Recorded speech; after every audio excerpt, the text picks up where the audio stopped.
Bienvenidos a este nuevo contenido donde hablaremos del diseño, ejecución y evaluación de proyectos de innovación social. La ruta metodológica entonces para el diseño y creación de proyectos de innovación social está compuesta por 4 fases fundamentales que son el diseño, la planificación, la ejecución y el cierre del proyecto. En la primera fase, que es el diseño, es necesario identificar el problema, analizar cuál sería el alcance del problema social y su naturaleza, y de esta manera definir el público objetivo y determinar de qué manera se pretende innovar para afrontar la realidad identificada. Por otra parte, hay que definir las preguntas que van a direccionar la investigación. Estas preguntas tienen que ver con ¿qué necesita la población? ¿Qué tipo de herramientas pueden ayudar con la problemática? Y si existen casos similares con una alternativa al problema. Las preguntas de investigación siempre deben ser lo suficientemente claras y concisas como para que permita la formulación de respuestas. En la segunda fase de planificación se abordan entonces los siguientes temas. ¿Qué necesito para responder las preguntas de investigación? ¿Con base a qué características delimito mi población del resto? Métodos de la selección de la muestra, un cronograma de actividades y fuentes de información que permitan focalizar los objetivos. Ahora bien, el siguiente paso es definir cuál es la estrategia de investigación.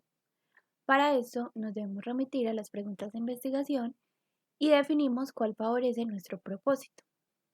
Existen 3 tipos de estrategias: cualitativa, cuantitativa o mixta.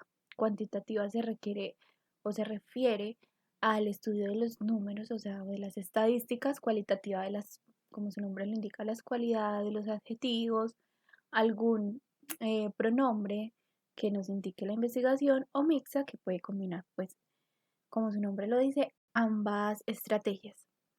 Una vez hecho esto, se define un método para obtener nuestros datos. Entonces, ya sea por medio de encuestas, entrevistas, creación de grupos focales, observaciones de campo, etc. Y por último, se hace una selección de muestra. Entonces, ya sea por muestreo aleatorio o una muestra estratificada. Entonces, básicamente esto es como lo que se define a la segunda fase. Ya para una tercera fase se hace el análisis de los datos obtenidos por medio de los grupos focales, de la selección de muestras, todo este tipo de estrategias que mencionamos anteriormente. Entonces, si la investigación es cualitativa, lo que se debe procurar es la creación de categorías comunes o tener en cuenta la posibilidad de categorías emergentes en el proceso de análisis de datos, ya que, como su nombre lo dice, cualitativo es más de corte subjetivo que, por el contrario, lo cuantitativo, que los datos son más exactos. Entonces, si por el contrario el corte es cuantitativo, como se les mencionaba, se puede hacer una agrupación de datos de acuerdo a las características comunes y cuantificarlo de forma porcentual. Entonces, como les decía, si esto, como es una selección de datos más específica, se le puede sacar como un porcentaje específico. Y para ello existen herramientas como programas estadísticos, etc. Ya posterior al análisis de datos, se puede suponer la existencia de categorías claras y a partir de ahí se pueden generar ideas que generen el cambio de la realidad intervenida. Bueno, y por último tenemos la cuarta fase, la cual nos hace referencia como a ese cierre y todo lo que respecta el cierre, pues como el proyecto. Hay que hacer una autoevaluación del proyecto, a qué se evidencia qué tanto se logró respecto a los objetivos planteados en un principio, y se inicia como un proceso de retroalimentación. Esto con el fin de conocer qué aspectos pueden ser mejorados en un próximo proyecto o en una próxima iniciativa de creación de proyectos.